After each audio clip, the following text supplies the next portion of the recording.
This week, FC Bayern and Audi are running their first ever digital Audi summer tour, connecting with fans across the world. Today, we want to bring attention to the youth academy systems that are essential to the success of the leagues worldwide. The club also is home to 3 young North Americans. Bundesliga Rookie of the Year, Alphonso Davies. That's got a pretty nice ring to it, doesn't it? It does. What are you most proud of? The Bundesliga, it has a lot of good youth players, and that just shows like all the work I've been doing, over the years is paying off now. So, just keep going, keep fighting for more. What was the biggest challenge for you moving from Major League Soccer to Bayern Munich? Having quality of players like these guys, I knew that I had to work, even harder for my position to play, and I'm happy that I'm able to. Thomas Müller, a teammate of yours, called you the Road Runner. What's the weirdest nickname you've ever been given?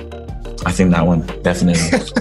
Definitely that one. Chris, it's amazing to think that Bayern Munich's quote-unquote reserve team just won the 3rd division. You were a huge part of that success. Describe how important those games are into building your confidence, building your profile as a player. It was one of those things where we were a reserve team, so we weren't expected to do that much. But I kind of like that feeling of being an underdog where they're not expecting much from us. So we go out there and, punch people in the mouth. Chris, I don't think enough people understand that FC Dallas has a partnership with FC Bayern, and obviously it's come to fruition with yourself making that move. You get to be almost the trailblazer for that partnership.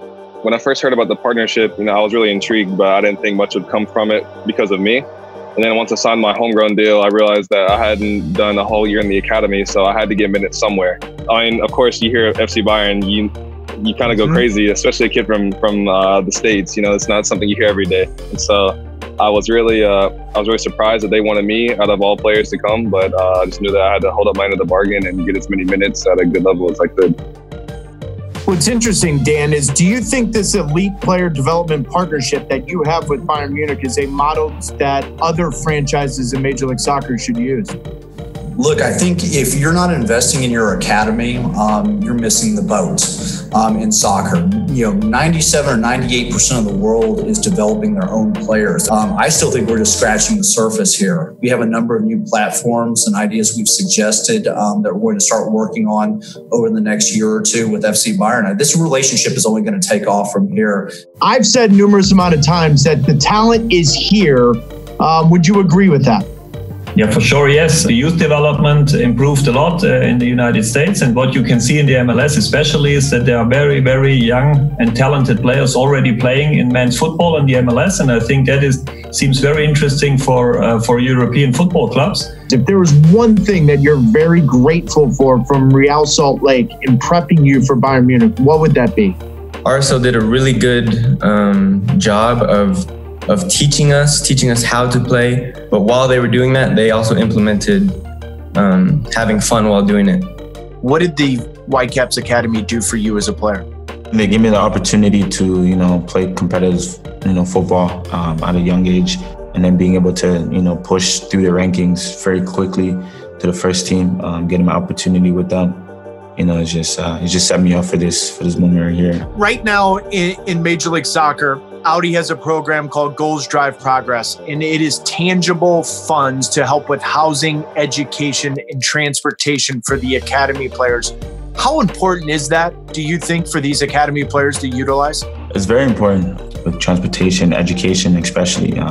Football doesn't last forever, and having an education after football is a big key in life. If you were talking to an MLS Academy player right now, what's one thing of advice you would give them? I'd say shoot for the stars. I think once we kind of get that mindset that we need to get out of our comfort zone and that we just need to go ahead and make that jump, rather do it now than later, I think it'll benefit not only us individually, but also us collectively when it comes to World Cups and things like that. For me personally, in my story, I think it doesn't matter where you come from. I mean, I'm from a small town called Eden, Utah, and if you search that up on Google, you will not believe I'm from there. It's a farm town, so stay focused, work hard, surround yourself with the right people, and really chase your dreams. You can achieve anything.